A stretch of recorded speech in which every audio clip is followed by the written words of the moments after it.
23ส่งถึงน้องคนงามวันที่23เดือน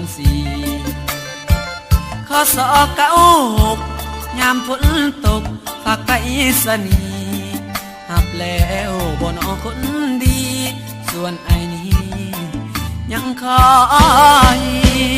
เมื่อน้องได้อ่านถ้าบ่สงสารก็ทิ้งไปจะเอาไปจุดเผาไฟจะทำอย่างใดให้บ่ว่าถ้าบ่เห็นใจเมื่อเอาสองนั้นเคยสัญญา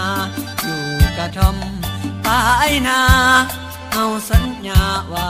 บ่ลืมกันถ้าน้องลืมสัญญาในคืนนั้นจดหมายอ้ายคงเป็นมัน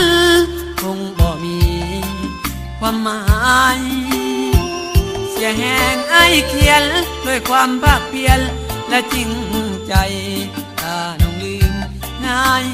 ได้สิบคงไว้มุนมองถ้าน้องได้อ่านขอให้ตาหวานตอบอ้ายไว้อ้ายก็แสนดีใจเมื่อเห็นจดหมายของน้องนางอย่าลืมสัญญาเลือดแก้วตาและงามงอนจงยังใจอ้ายก่อน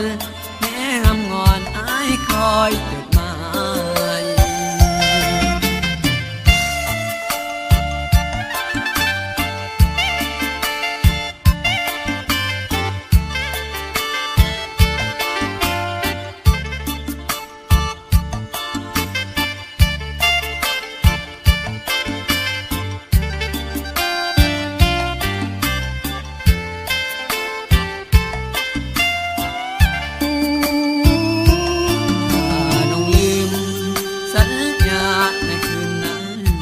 จดหมายอ้าย